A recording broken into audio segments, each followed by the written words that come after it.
सह्याद्रीच्या उंच डोंगर रांगांमध्ये वसलेला एक गड, जिथे प्रत्येक दगड इतिहास सांगतो, जिथे प्रत्येक वारा जय भवानी जय शिवाजी अशी गर्जना करतो, तो गड म्हणजे रायगड. आपला हा रायगडाचा तिसरा भाग. याआधी आपल्या चॅनलवर रायगडचे 2 भाग आलेले आहेत. जर आपल्याला ते बघायचे असतील तर आमच्या आजच्या या व्हिडिओच्या डिस्क्रिप्शनमध्ये याची लिंक दिलेली आहे, तिथून आपण तो बघू शकता.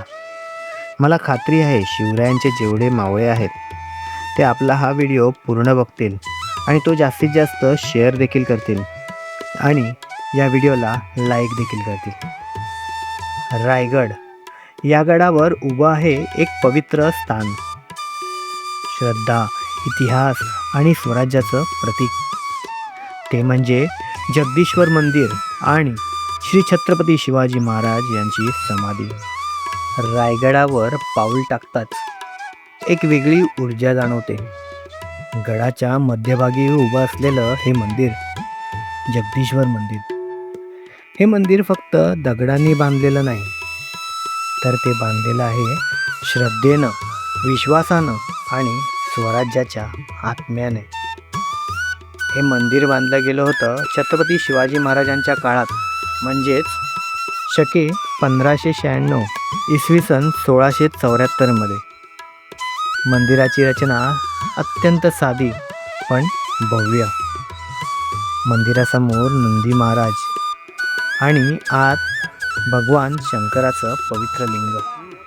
इथे रोज पूजा होत असे आणि स्वतः छत्रपती शिवाजी महाराज इथे येऊन दर्शन घेत असत. कल्पना करा तो काळ, राज्याभिषेक झाल्यानंतरचा. राजे स्वराज्याचे छत्रपती, पण तरीही देवाच्या चरणी नम्रतेने नतमस्तक होताना. यातून एक गोष्ट स्पष्ट होते, इतके महान राजा असूनही त्यांची श्रद्धा किती प्रगाढ आहे ते. या मंदिराची रचना खूप वेगळी आहे. हे मंदिर हिंदू आणि इस्लामिक स्थापत्यशैलीचं संगम आहे. म्हणूनच मंदिराच्या प्रवेशद्वारावर तुम्हाला दिसेल एक वेगळंच आर्किटेक्चर. मंदिराच्या प्रवेशद्वारावरच्या पायरीवर एक शिलालेख लिहिला आहे, ज्यात लिहिलं आहे, सेवेचे ठायी तत्पर हिरोजी इंदुलकर. हे होते मंदिराचे मुख्य शिल्पकार हिरोजी इंदुलकर. यांनी संपूर्ण रायगडाची रचना केली होती.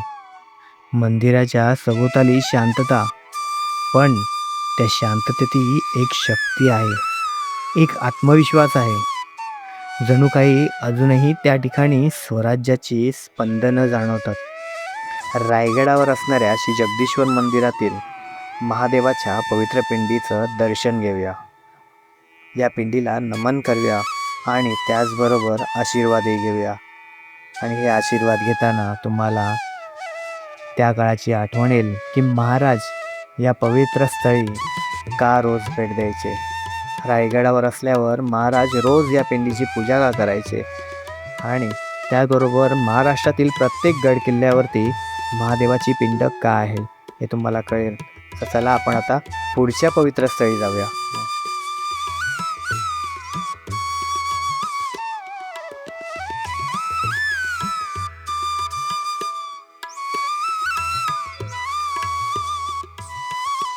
मंदिरातून बाहेर पडताच काही पावलं चालल्यावर आपण पोहोचतो ते थेट एका पवित्र स्थळी, जिथे संपूर्ण महाराष्ट्राचा अभिमान विसावला आहे. श्री छत्रपती शिवाजी महाराज यांची समाधी. इथे पाऊल टाकताच मन आपोआप शांत होतं, डोळे पाणावतात, कारण हे फक्त एक स्मारक नाही, ही आहे एका युगपुरुषाची अंतिम विश्रांतीभूमी. छत्रपती शिवाजी महाराज हे नाव म्हणजे प्रेरणा. एक असा राजा ज्यांनी स्वराज्य उभारलं, अन्यायाविरुद्ध लढा दिला आणि हिंदवी स्वराज्याचं स्वप्न साकार केलं.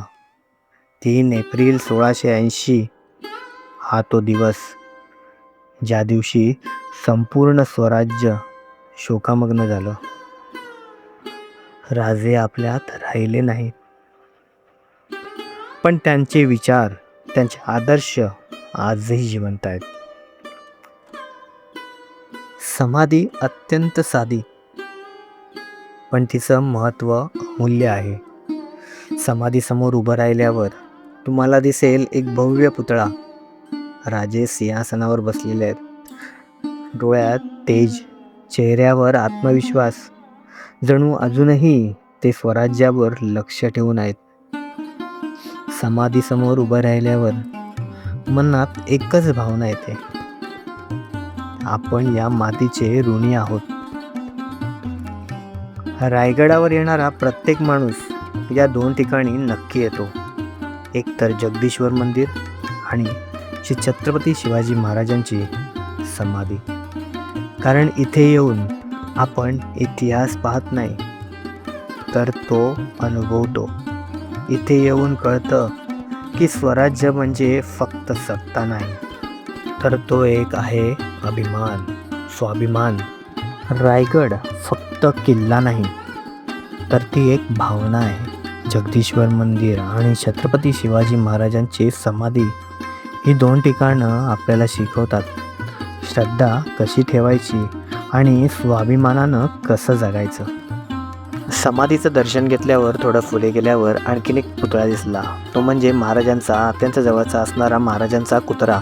यावरून कोर्टात वाद सुरू आहे. हा वाद नसावा असं वाटतं. मारिता मारिता घ्यावे राज्य आपले, देशद्रोही तुके कुत्ते मानवनी घालावे परिते, देवदास पावती फत्ते यदर्थी संशय नाही, देवमस्तकी धरावा अवघाची हल्ल कल्लोळ करावा, मुलक बनवावा की बुडवावा धर्म संस्थापनेसाठी. पुण्यश्लोक छत्रपती श्री शिवाजी महाराज की जय. धर्मवीर छत्रपती श्री संभाजी महाराज की जय. हिंदू धर्म की जय. याच रायगडावर असणारं आणखीन एक ठिकाण, ते बघायला आपण आता निघालो आहोत. ते आहे स्वराज्याचं साक्षीदार. ते आहे पराक्रम, न्याय आणि शौर्याची भूमी असणारं. आणि या रायगडावरील एक भयानक पण तितकंच ऐतिहासिक ठिकाण, ते म्हणजे टकमक तोफ. होय, आता आपण चाललेलो आहोत टकमक तोफ हे ठिकाण बघायला. वाट थोडी खडतळ आहे, पण ते बघण्याची, ते अनुभवण्याची जिद्द खूप मोठी आहे. सह्याद्रीच्या कड्यावर उभं राहिलं की अंगावर काटा येतो. खाली खोल दरी आणि वर उभा इतिहास. हाच तो कडा जिथून गुन्हेगारांना शिक्षा दिली जायची. थेट खाली मृत्यूच्या दरीत ढकललं जायचं. पण ही शिक्षा कोणालाही नव्हती. ही होती ती फक्त त्या लोकांसाठी ज्यांनी स्वराज्याशी गद्दारी केली, स्वराज्याचा विश्वासघात केला. जेव्हा छत्रपती शिवाजी महाराजांनी स्वराज्य उभं केलं, तेव्हा त्यांचं एक स्पष्ट तत्व होतं, न्याय हा सर्वांसाठी समानच असला पाहिजे. राजे स्वतः अत्यंत दयाळू होते. त्यांनी त्यांच्या काळात कोणालाही कडेलोट केली नाही, पण देशद्रोह, विश्वासघात याला त्यांनी कधीही माफी दिली नाही. रायगडावर न्यायनिवाडा होत असे आणि जेव्हा गुन्हा सिद्ध व्हायचा तेव्हा शिक्षा ठरायचीच. आणि त्यातील सर्वात कठोर शिक्षा म्हणजे कडेलोट. कल्पना करा, त्या काळात एक गुन्हेगार हात बांधलेले, मनात भीती, त्याला आणलं जायचं या कड्यावर. समोर उभा असतो अंत आणि एका क्षणात तो ढकलला जातो. हा कडा फक्त मृत्यू देत नव्हता, तो देत होता एक संदेश. स्वराज्याशी गद्दारी केली तर शेवट असा होतो.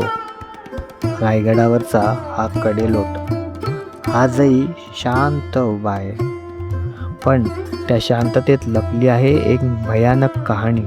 वेळ पुढे सरसावली आणि स्वराज्याची धुरा सांभाळली ती म्हणजे आपल्या छत्रपती संभाजीराजांनी. संभाजीराजे ज्यांनी आपल्या वडिलांचा वारसा फक्त सांभाळला नाही तर तो आणखीन भक्कम केला. त्यांच्या काळातही स्वराज्याविरुद्ध जाणाऱ्यांना कठोर शिक्षा दिली जात होती, कारण त्यांना माहीत होतं स्वराज्य टिकवायचं असेल तर न्याय कठोरच हवा. टकमक हा फक्त एक कडा नाही, तर तो आहे स्वराज्याच्या न्यायव्यवस्थेचा एक भाग.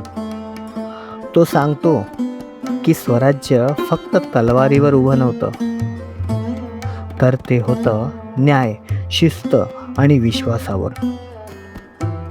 आज आपण रायगडावर जातो, या कड्यावर उभं राहतो, फोटो काढतो, पण एक क्षण थांबा आणि डोळे बंद करा.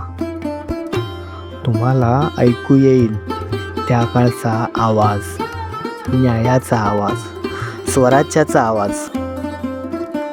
हा टकमकतो आजही सांगतो, स्वराज्याची शपथ घेतली तर ती शेवटपर्यंत निभावावी लागते. म्हणूनच जय भवानी जय शिवाजी बोला आणि आपल्या छत्रपती शिवाजी महाराजांना आणि छत्रपती संभाजी महाराजांना मानाचा मुजरा करत. संपूर्ण रायगड बघून झाला आणि या गडावर घालवलेला एक एक क्षण आठवून मन हळवं झालं. ऊन खूप असल्याने थोडा थंडाव्यासाठी लिंबू पाण्याचा आस्वाद घेतला आणि परतीच्या प्रवासाकडे निघालो. परत जाताना असं वाटलं गडावर आलोच आहे तर थोडी ट्रॅकिंग पण करावी, म्हणून एक छोटी पायवाट शोधत निघालो. वाट थोडी खडतर होती पण मजा येत होती, कारण हा अनुभव आम्ही पहिल्यांदाच घेत होतो. बऱ्याच वर्षाची इच्छा आज पूर्ण झाली, रायगड बघण्याची आणि रायगड अनुभवण्याची. आज या गडावरून जाताना वेगळीच ऊर्जा घेऊन चाललोय. इथे येणारा प्रत्येक जण, प्रत्येक माणूस काही ना काहीतरी शिकून जातो. तर मला असं वाटतं की भारतातील प्रत्येक नागरिकांनी एकदा तरी या रायगडावर येऊन इथे असणाऱ्या विचारांचा आणि स्वराज्याचा अनुभव घ्यावा. 7 समुद्रापलीकडे आपल्या शिवरायांचा म्हणजे छत्रपती शिवाजी महाराजांचा इतिहास शिकवला जातो. महाराज कसे होते, कसे लढायचे, काय विचार त्यांचे, काय युक्ती वापरायचे, त्यांचा न्याय, त्यांची जिद्द, हे सर्व पुस्तकात वाचून किंवा सिनेमात बघून समजणार नाही. तर इथे रायगडावर किंवा असलेल्या आपल्याकडे प्रत्येक गडावरती अनुभवावा लागेल. म्हणूनच एकदा तरी या आपल्या गड किल्ल्यांना भेट द्या. तर आजचा व्लॉग आपण इथेच थांबवूया आणि छत्रपती शिवाजी महाराज आणि छत्रपती संभाजी महाराज यांना मानाचा मुजरा करत, यांना विनम्र अभिवादन करत आजचा व्लॉग आपण थांबवतो. आजचा ब्लॉग आवडला असेल तर लाईक करा, जास्तीत जास्त शेअर करा आणि कमेंट बॉक्समध्ये जय शिवराय लिहायला विसरू नका. चॅनलवर नवीन असाल तर चॅनलला सबस्क्राईब करा. पुन्हा भेटून नवीन व्हिडिओ, नवीन ब्लॉगमध्ये. तोपर्यंत जय शिवराय, जय शंभूराजे.